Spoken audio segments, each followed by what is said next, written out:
through an acquaintance, Yale alum Lori Goller, who was, I think she was head of people, is that what they call it, at Meta, and Charlie is on the board at Meta, but that is actually kind of a side gig. He is an angel investor who I think he was just telling me has more angel investments than anyone in the universe or something. so he's got a lot of experience in this area. He came up through roles at Microsoft, and now I think really has a kind of unique catbird perspective on everything that's going on in the AI space right now, because he's seeing a lot of hot off the presses, not really ready for public consumption versions of new AI technology. So it's been really exciting just to chat with him upstairs about some of what he's seeing, and somewhat reassuring to hear that he's more or less bullish still on these technologies. So I don't want to dominate the conversation. I do have a couple of things that I'd like to ask him to get started, and then we'll try to turn it over to you folks, and I know you'll have a lot of interesting questions for him as well. So I am interested, we didn't talk about this upstairs, but what your journey into technology looked like, and when you kind of knew that this was the area you wanted to go into, and how you ended up playing yourself. Okay, first, can everyone hear me? Yeah. Okay. So I went to Oxford. I was a PPEist, which meant I did philosophy, politics, and economics. So my only skill set, age 21, was writing essays, about 3,000 words, not more, not less, because that's what you do every week at Oxford. And then I've done a startup at university where I basically tried to do a sort of auction startup, similar to eBay. It sort of worked, sort of didn't. So didn't know what to do. So when you don't know what to do in life, you go join consulting. So I joined McKinsey, and McKinsey's great because it's sort of the non-job job where you learn a little bit about the universe, but you don't really sort of do anything productive yourself. But it's great for understanding, how the world is. And then because I've done this job in auctions, I basically spotted how Google keywords were going to work when Google first emerged. And so I wrote this essay saying that Google would be a very big company and end up in a sort of conflict with Microsoft, and somehow sort of parlayed that into this job at Microsoft. And about that time, I've gone between different industries, and I worked out that if you sort of prefer abstract, more conceptual thinking, tech just has more conceptual fungibility in it. There's a higher rate of change, there's more system thinking, there's just a lot of depth, and actually less detail. Where if you go to an industry, say like retail, retail is detail. Biotech to an extent is detail. And so I like the big picture conceptual nature of tech, and that's sort of pulled me into it. And it seems like you would have witnessed firsthand this kind of cyclical nature of a lot of these tech booms. We're currently feels like we're in an upswing, and yet you see these news pieces about how the bubble may be about to burst. So I think when you look at the history of technology, I think Carver Alets on sort of boom bust cycles. Basically, if you try and sort of trace it down, the more certain the impact of innovation, the more there's a boom or bust. The less certain, the less there's a boom or bust. Because if there is no bear case for something, then there's no case that this isn't going to matter. Then people, talent, and capital just flow into it, till eventually too much was flowed in, but no one knows where to stop because there's no argument against it. So the biggest bubbles pre-tech industry were the railways and electricity, neither of which you could say were not world-changing. Not good to, ask a horse whether life was different before or after the railways, right? Huge changes. And in our era, it was the internet for some reason, and now it's AI. Because I have yet to see an articulate bear case of why AI is not a world-changing technology. It's almost sort of impossible to come up with one. You can come up with one that it takes longer, or you can come up with where value sits in the industry, but it's very hard to sort of not say that AI is world changing. So you think we're still on the? I think so. I think if you compared to the dot-com bubble, we're in 1997, not 1999. I think it's at least 2-3 years of good times. If you go back and look at sort of the last bubble there is in history, which is the dot-com bubble of '99, you get these sort of truly insane behaviors, and we haven't seen those yet. I think if you, yes, I don't think you've reached the level of insanity you get in a true bubble. Very good. One thing we were talking about upstairs that I think your perspective on is very interested in. We are somewhat preoccupied, I think, across the university space with the implications for educational practice and how, on the one hand, we're interested in kind of authentic learning and the development of new ideas and a command of new ideas for our students. But we don't want to be, Luddites who are so parochial that we tell people they aren't supposed to learn about AI because it will poison their minds as they develop or something. So do you, in your experience, have you kind of seen a positive way forward for liberal learning and critical thinking in the presence of these geniuses? So I think this is, if you look, there's always a moral panic about emerging technologies. There's a great one about the penny dreadful, as they're called, which are these cheap pulp novels that come out, I think, around 1900, and how they're, decaying the brain of the youth because, teenage girls are reading these romances and boys are reading these cowboy westerns, and it's just terrible for their development. So, you get this with radio, television, video games, etc. I'll invert it and say, I think there's a movie from the 50s, I think it's comedy, it might be Some Like It Hot or something, where basically you see someone whose entire life is now being effectively what we would say is a cell within Excel in a spreadsheet, where basically they're doing mental arithmetic all day for actuarial tables for insurance. And that's all they're doing. They're literally doing sort of probability numbers all day. And it's so like, in a sort of Marxist sense, alienation from the workplace. It's so depressing, that job. I think we'll look back and spending 4 hours doing 30 slides in PowerPoint, drawing boxes and stuff in the same way, adding those dollar signs in an Excel spreadsheet so that the cell doesn't move, all that sort of stuff. I think we'll sort of, future generations will look at that as archaic. And obviously you can use AI to sort of avoid doing work you're meant to do. But I think that's a sort of pedagogical lack of innovation. So if you take, say, the Oxford system, and you have tutorials and you have exams, so Oxford finals, you go in with a pen and you do 12 exams or something, 3 hours each, that determine effectively your GPA for your entire time at Oxford. You can't use AI to achieve it in that.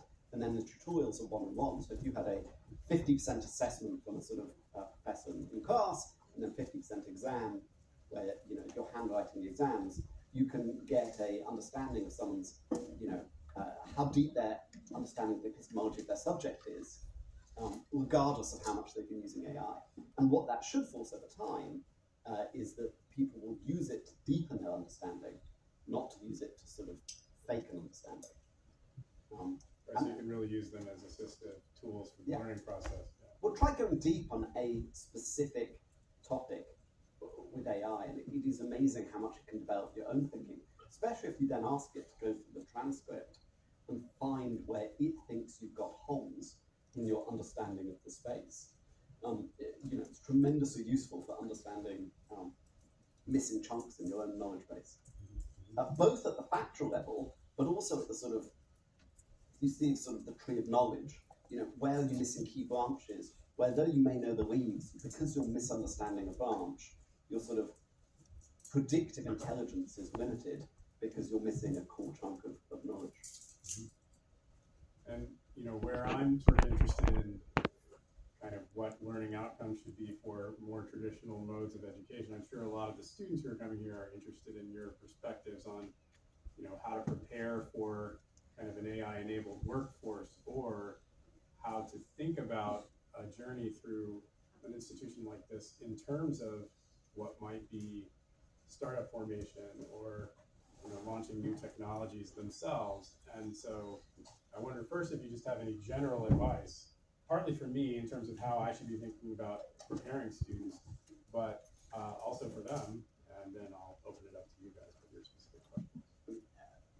I don't think it would be hyperbole to say that I think AI will change the nature of the workplace and the careers you guys will have sort of unimaginable. In the same way, computing, I think, changed. Computing sort of appears, let's say, from about 1980 and 1995, and you see a sort of any description of the workplace pre that time and then afterwards, there's almost sort of two fundamentally separate cultures. The sort of pre-computing way of operating and the post-computing.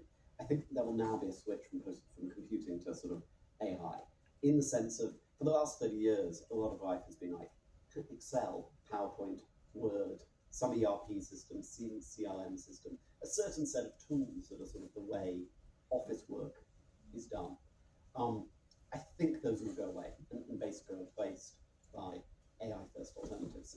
There was a sociologist when I was at Microsoft who used to have this rule of 1975, where basically she said that people before 1975 never became truly fluid in compute because they'd never grown up with computers in high school. I suspect there was going to be something like the rule of 2005 or something, where people born after that didn't grow up using AI as teens, and so they never become truly fluent with it. And you then get this incredible sort of opportunity for the people that sort of start the computer revolution, Mark Andreessen, Bill Gates, all these people, because they're sort of the first generation to do this. You could say that Mark Zuckerberg was one of the first internet native people versus computer native. I think your generation will get the chance to be the first AI native people. And I think that's an incredibly lucky generation to be in. I think that's you rolled a 6 of dice. All right. So are there any questions from our audience for Brad? And Elizabeth, don't be shy. Yeah, right here. I'll start with the first question. You mentioned a lot. Thank you for coming here. I was just wanted to jump on what you said earlier about the crazy signs that you saw during the internet bubble back in the early 2000s. Would you tell us maybe some of these signs so we know when this happened in 2 or 3 years? Yeah, you got very senior execs of companies like that. I think there's a senior exec at Pepsi, the CEO or CMO or something, who goes and joins some completely day one startup, giving up an incredible sort of stock option package. So you see these people basically swap cash flow annuities, i.e. the very safe income of a high-paying corporate job, to gamble everything in an out-of-nothing startup, which shows a sort of incredible level of risk-seeking behavior. Then you have these stocks where they would IPO and they would double or triple on the day of the IPO, so you get frothiness within stock markets. Then in terms of the valuations of the startups, they were going up sort of where they would 2x, 4x, 8x within the same year. And you had a sort of more subtle, you had a joie de vivre, a sort of that you get maybe in the sort of fin de siècle Paris about the 1900s, and you get in the dot-com boom where people are sort of very joyful. Don't feel at that point yet, and that almost permeates society because you've got all these people doing so much better than they thought, and so they're just cheerful. You get a sort of, if you look at the vibe of 1998, 1999, early 2000, they have this sort of cheerfulness that in some ways is a counter indicator. The reverse, by the way, is sort of if you look at media from the 70s, you get this misery, and then that's the great stock market buy of sort of the next 20 years. Hi.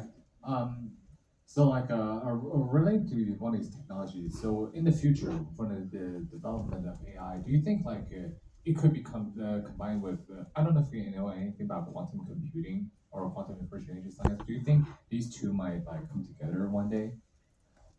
A lot of people much smarter than me think they do.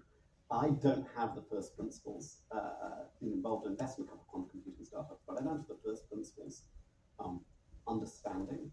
But there are a set of people that say these, there's these 3 fixes. It's the Grover equations and 2 other algebraic forms that quantum computing is particularly good at.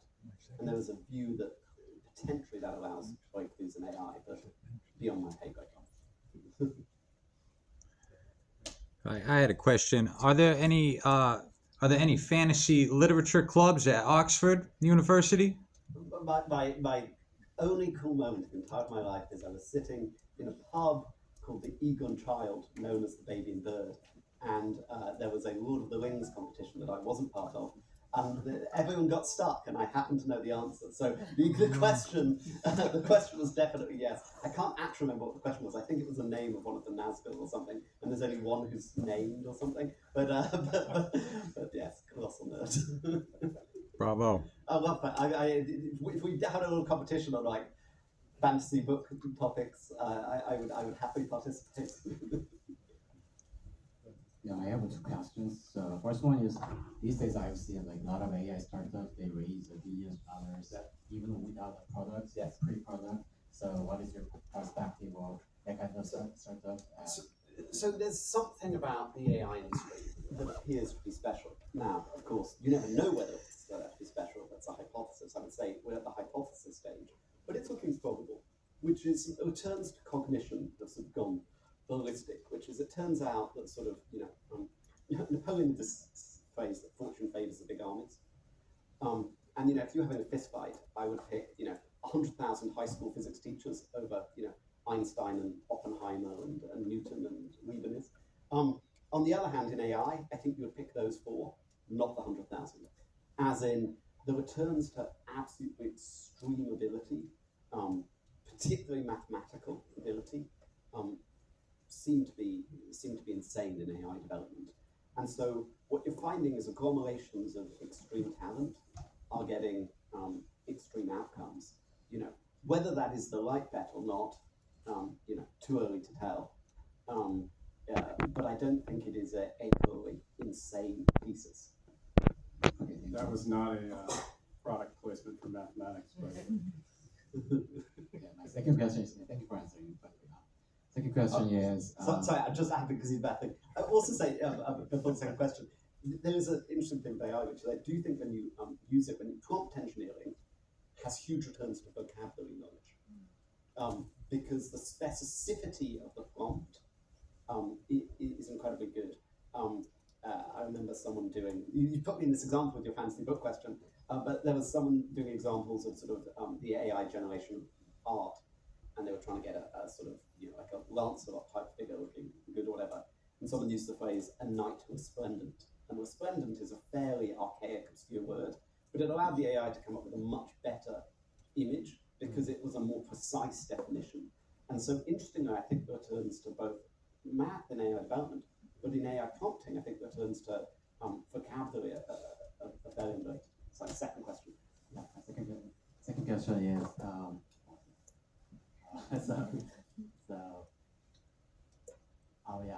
like you've invested in a lot of like startups already, like 500 startups, and you've seen a lot of startups like developing.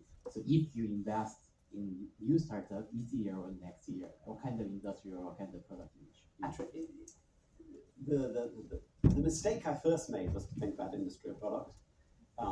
And then I realized that was sort of fundamental intellectual hubris, because if an entrepreneur sort of appear or better mind, and they've spent 1,000 hours thinking about this topic, and I'm spending an hour thinking about it, the chance of me generating unique insights is low, and the chance of me getting a better probability map of their chance of success is low.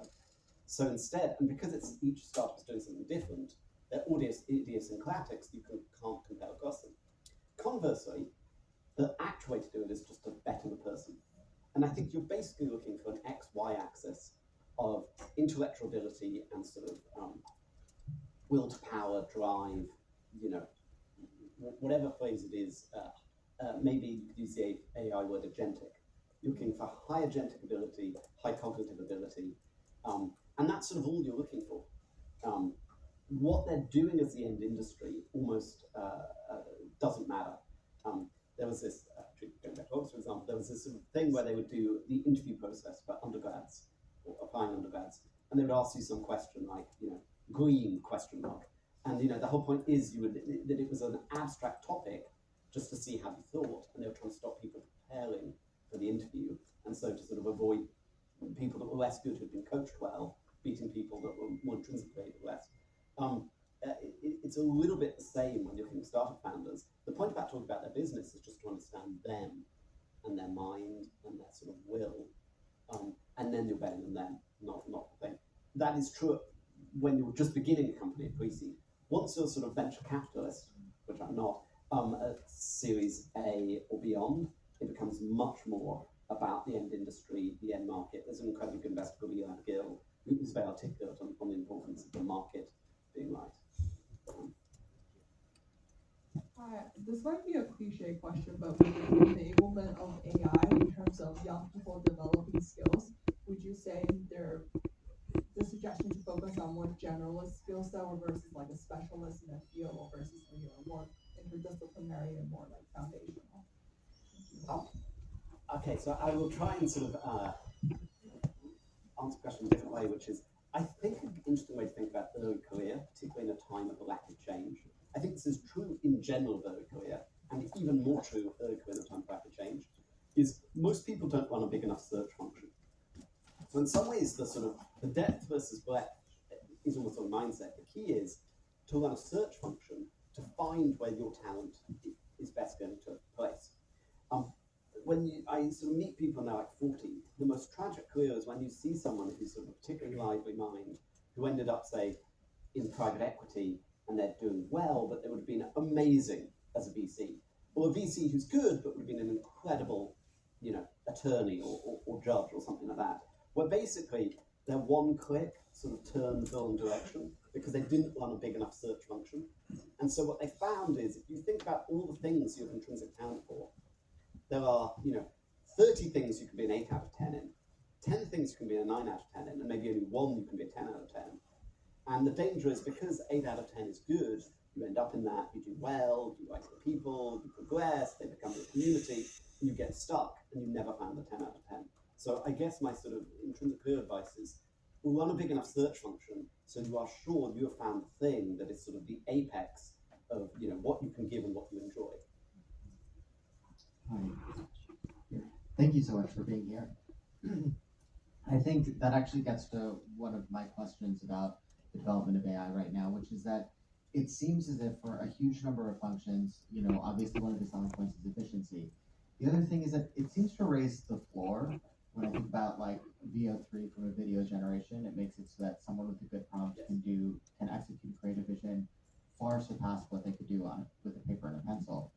But that it's struggling still to raise the ceiling for experts who are capable of doing stuff that is really exceptional, including in those creative. Have you seen any use cases where outside of just massive efficiency gains, it is actually raising the ceiling of human capability and not just sort of equalizing or bringing the floor up? I can't think of any. I think I've heard smart people need stuff in two ways. A good way to think about an AI is it's like a sort of midwit student that has been sitting, reading books since the Library of Alexander in Egypt. They've sort of spent 6,000 years reading, and so they have this unbelievably wide breadth of knowledge. And so view was that AI is better where things have a very bottoms-up epistemology, like bio, where no one in the world, you take these famous names like George Church or something like that, they have only read, 0.25% of the entire corpus. Whereas something like theoretical physics, which is very tops down, and the corpus is small, but the thinking is very difficult, it's less useful. Now, the interesting thing is, it's sort of like a hallucination. AI's, you like the cat sat on me and get the AI to prompt the next word. It will almost invariably say Matt. It will not hallucinate that. It's almost like it hallucinates when you're asking it to do things beyond its sort of ability level. And so the interesting thing is, as AI general ability improves, it may start to stretch into that. We'll see over the next few years. I'll just offer one follow-on example that I will say I was genuinely impressed with. You guys probably all know who Terry Tao is. He's a famous mathematician from UCLA whose work cuts across number theory and analysis and a range of topics. But he's been one of the leading sort of AI experimentalists in mathematics. And I guess the way he describes the sort of augmentation part of this, or ways that it might actually level up the work we do, is there are aspects of search that were just not available pre-AI. So you can sort of describe a problem, and it may have been worked through in some other context or some other way in the literature, but you just would never find it because it's topically remote. And so if you're sort of a broad enough mind that you can describe the problem in a way that the intelligent search can find an example. So there was some conjecture of Erdish where they were looking for certain numbers of parent primes and things like this. And there was a solution to this that was not where it was supposed to be. And so it extended the conjecture, or it came up with the next example of a series of examples. But I think, indeed, the feeling is that it's not that we're going to have some flash of insight yet in terms of deeper understanding of the phenomenon, but we can find things that we might have forgotten. This is, as an analogies are always dangerous to reason with, but there's a period in development of sort of chess computing where, grandmasters are better than chess computers up to 1990 something. Then there's a period where the chess computer and a grandmaster are better than either grandmaster or chess computer. And now we're getting to the point where maybe the grandmaster can't have anything. I think that period may be quite long in a lot of AI domains, where the combination of PhD level or higher human knowledge, augmented by effectively that breadth of search. It's almost like a research assistant who's read every book, but doesn't have as good a conceptual understanding of the subject. It allows very high productivity. Thank you for coming. One thing I'm kind of nervous about, or excited about, is how AI can help strengthen human connection. Yeah. And so I know the U.S. Surgeon General said if you don't have human connections, as impactful as smoking 15 cigarettes a day. Recent HBS article came out that the #1 usage of AI nowadays is for therapy or human connection. And last study I read recently was 20% of millennials think they could date an AI in the future or have a girlfriend. And so for me, how do you see AI bringing people closer, either through the internet or ideally through real life? I think there's, again, that's a very hard topic to forecast, so I don't have a specific one. But I have two examples of struggles. One is that it's actually very hard to get someone to practice you and your own social skills. Humans tend not to do that for each other. We don't go, can I borrow you for 6 hours of time? Slightly improve the way I say things to be a little more charming. Whereas you sort of can do that with an AI. The infinite patience and never getting bored is something that we forget humans are very bad at. If someone sends you an essay, you write an essay, and you get corrections, you read it. You can't change it, and then it's sent back. And the fourth one, oh God, just kill me now. But the AI, you can do that 98 times, it doesn't get bored. And it's the same here, where it can read a transcript of all your messages and say, here's how I can improve. Someone, again, dealing with this Spanish, but someone said, it's like sort of a Dungeons and Dragons score. You can have charisma +1, coaching from the AI. And that, I think, could lead to people just being better at modeling the minds of other people. You could see it as an increase in the ability of theory of mind of each human to understand other humans, because the AIs taught them through sort of holes and mistakes in their own theory of mind and how they come across. And so that would be the optimistic case. I guess the pessimistic is we just the dopamine from interacting with AI is better than humans, so we get absorbed. If you could invest in one AI company today that you're not an investor in, what would it be and why? Maybe a private company? My slightly sort of annoying answer to that is it would be when I meet the most amazing people. So I'll go back to the talent point. I'm trying to think if there's any obvious. I think it might be. I think an area where there might be a sort of 1,000 flowers blooming. Now, area of innovation is in consumer. So in general, when you have medium scale innovation in tech, you get a lot of change in enterprise, cloud compute, AWS, Azure, things like that. When you get a paradigm shift, it allows a whole lot of new consumer opportunities. But those are hard for existing enterprises to do. In some ways, there's a little bit of sort of the bureaucratic humor of life, that it is easier to sit in a conference room talking about this new feature that we're going to do for enterprises that makes them more secure than it is to say, what if we create something where you can do 140 character tweets about your day? you see what I mean? Or create a pin board of photos on Pinterest. It's just harder for sort of bureaucracies to do that. There's something more where maybe maybe there's idiosyncratic as an individual, but I think a boom in consumer AI consumer AI sort of fun tools is probably going to happen. Do you think it's possible that the AI bubble could be cut short by some sort of legal crackdown? For instance, the Mid-Journey lawsuit, if that comes through in a certain way, it could end up that there's no realistic way to provide a generative AI service without risking being sued, or that there will be crippling carbon taxes on data centers, or that in the United States, suicide cases, it'll be illegal for minors to use generative AI in the future? So I think I used to work about that more. There's a guy much smarter than me called Matt Friedman, the method and stuff. He's very articulate in this stuff. He's still much more deep better than me. But I think the thing that abbreviates that slightly is the international competition, interstate competition pushed by AI. There's something where AI is just fundamentally a dual use technology in the way of like the internal combustion engine. You can make a car, you can make a tank with an internal combustion engine. With an AI, you can make a attorney, and you can coordinate a drone swarm. And so I suspect sort of the national security implications of AI are so profound that it would be unusual for a nation state, particularly a superpower like the US, to voluntarily let itself be overtaken by that. And so I think that may be an even stronger force than the sort of judicial force that might try and rein it in.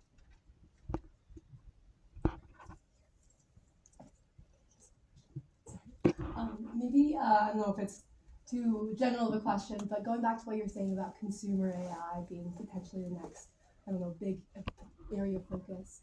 I mean, do you see a chance where there is a consumer company that has like some sort of, maybe not paradigm shifting technology, but like some sort of long-term sustainable technology, or is it a lot of like different consumer companies that kind of have these small moments that are typically acquired by a larger company? It's a great question.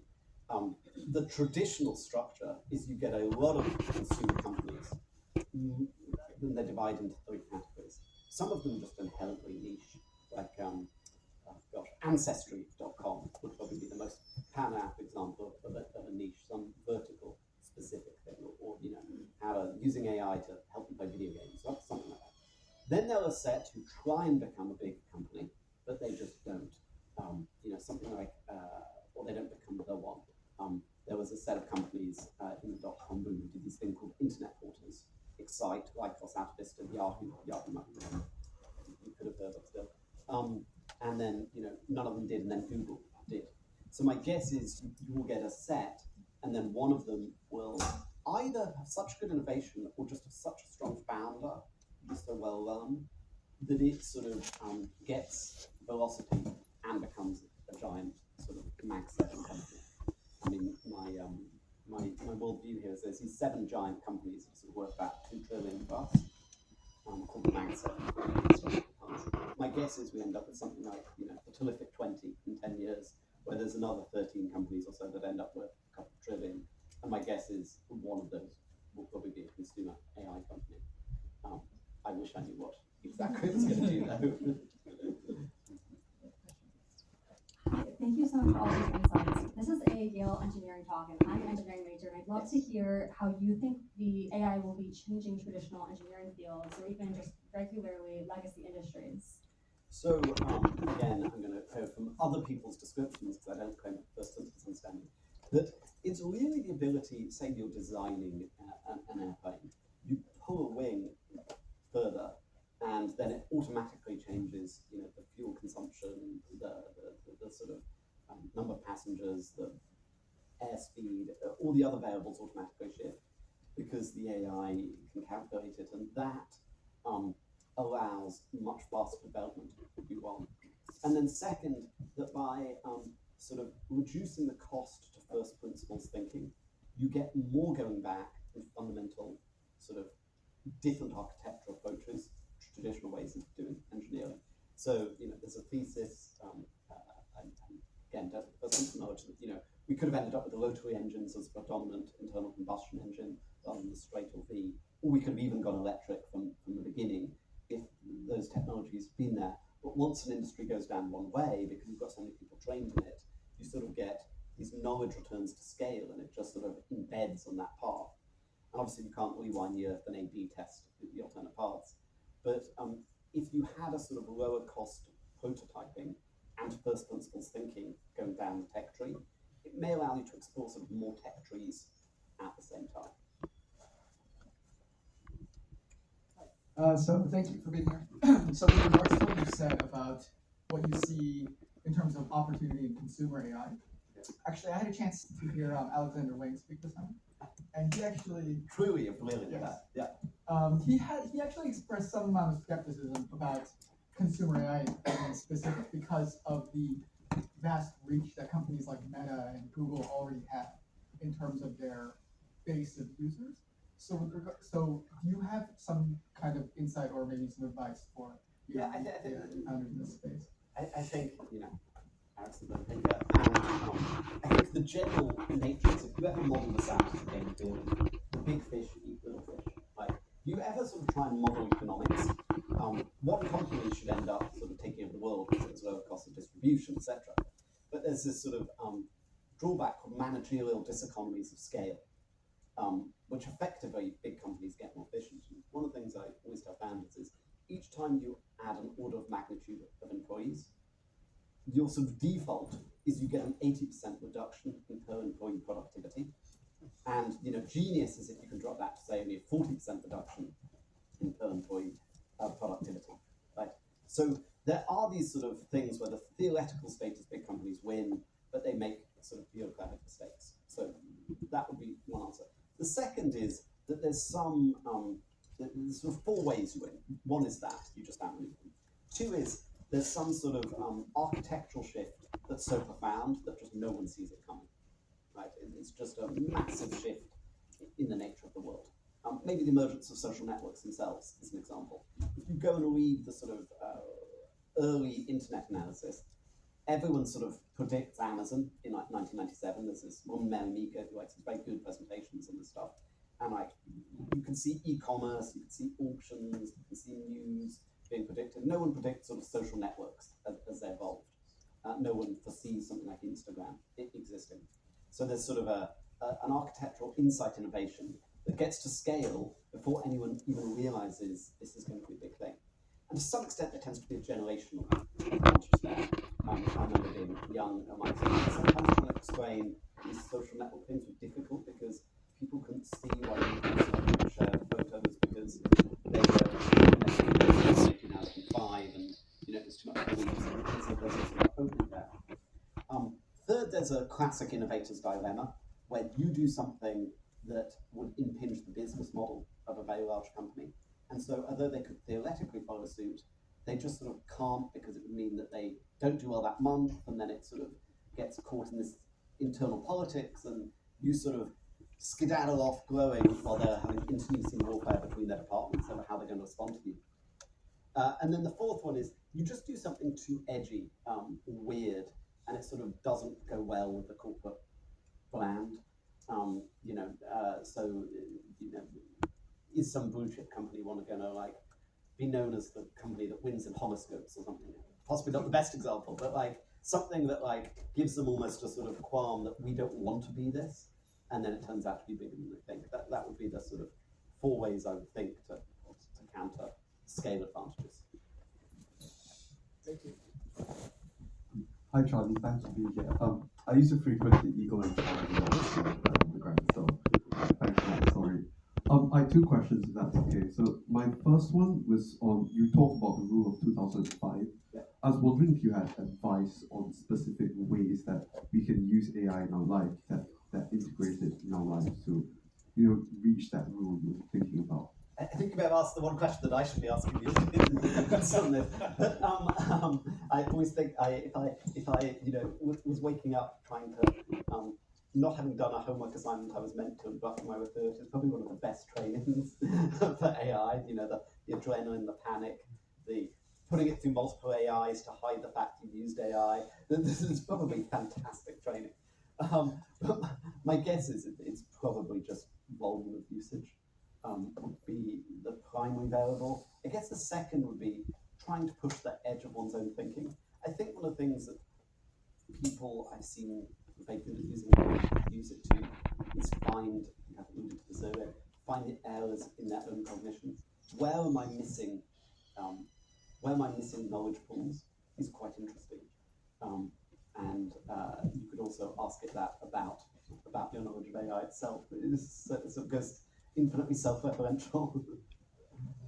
Thanks. So that makes a lot of sense. My second question is maybe a bit unfair. I'm asking to prognosticate on the LLM market, but I think you see now lots of the big companies are losing more than the dollar per dollar of revenue they bring in. I was wondering what you think the end state of the industry will look like in terms of market structure. That is a great question. And sort of one where the definitive answer would be unbelievably valuable. I think I remember Microsoft trying to do this work by Pascal Martin Colal, who did this work on like Azure, and his sort of prediction was, you know, if AWS and Google and IBM and Oracle are good, this is going to be the worst industry ever. And if, you know, two of us are good, it's going to be the most fabulous industry. Turned out two were good, and maybe now GC is catching up, but sort of IBM didn't do anything, and Oracle didn't do anything about 6 months ago. And so the industry turned out good. And so I think it's almost as simple as if one or two players end up exceptionally good, that everyone's just like, well, I have to use this, it's better. They'll effectively get pricing power, and they'll, you know, end up worth trillions of dollars from that. And if you end up with 5 different LLMs and you sort of can't tell which one you're using because they're all the same ability, it'll end up, you know, text airline industry where, you know, sort of airlines, everyone just thinks, what's the cheapest ticket between 2 cities? They don't think, just have to buy Delta. You see what I mean? And so I think that those would be the determinants. But the key question of who and how differentiates, that I have no clue. Hi, thank you for sharing all the good insights. And my question is, in the future, with AI, you know, kind of supercharge our productivity, like business doing more engineering work, engineers do all the work. What do you envision the future structure of the top 10 company be like? Is there still economy of scale where you have 10,000 people as employee, or is like 100 people? I think, another very simple question. I think the number of employees per company will reduce because you've got high productivity, and I think you end up with more and more globally scalable companies. So one of the biggest changes in the sort of economy of the last 30 years is you used to have more companies that were nation state demarcated. Media would be the example, where you would have, well, I got in the UK, you would have the BBC, or it would be like ABC and CBS something, and then now it's like everyone's Netflix. Like, so you change from nation state companies to globally scalable. Same with retail. You have, you know, all the individual companies, now you sort of have Amazon. So I think you get an increased global scalability, and I think you get fewer employees. You know, the sort of the interesting bit of it, there is a little bit of a scary cyberpunk element of this, where you end up with companies much bigger and more powerful than nation states. And so I think there's a lot of humanities work on working out what is the ideal social mores and structures of societies that have those effects. So I'm just going to let everybody know this will probably be the last question because we have to get to class and we have to clear out of this room so the next class can please go ahead. So the first question and the last question. Wrap it up for us. Would you share maybe with us your best investment and your worst investment that you had in your career? Oh my God, there's so many zeros. I don't have the word. I don't have a word. So, you know, I've probably done 1,000. There's like 400 zeros or something. So the nature of sort of angel investing is you get companies that sort of do 1,000x every so often, and always amount to 100x, and then lots and lots that are zero. And it's not quite stochastic, as it's not total randomness, but it can feel like that. It definitely teaches deep, deep epistemic humility, because you write down what you think is going to happen, and then what happens bears almost no correlation to what you thought. Like, I'm an idiot. But what is good is you do continue to get those excellent returns, and usually when you get those, obviously when you have these very strong founders, and it's usually when you get a new and nascent sort of emergent industry that just comes out of nowhere.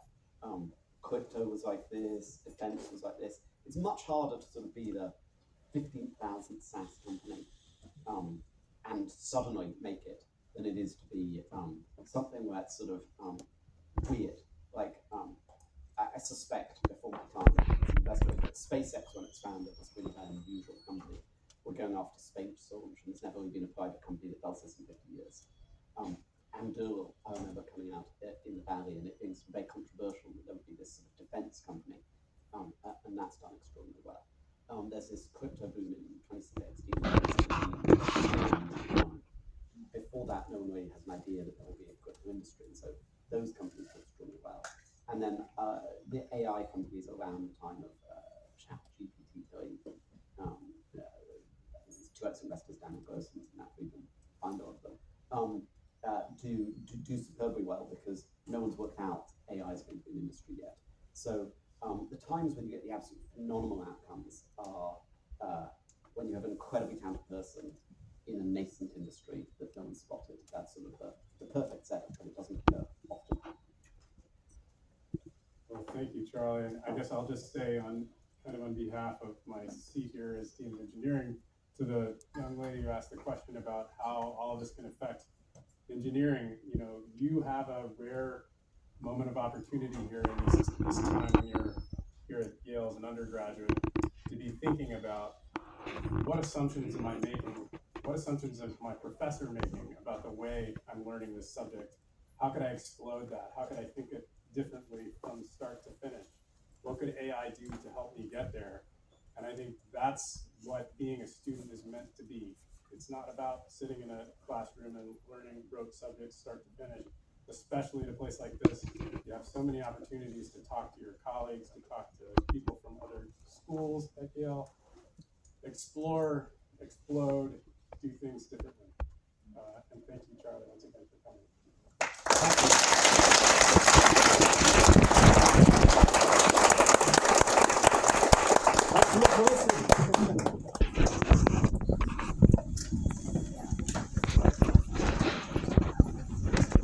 Thank you.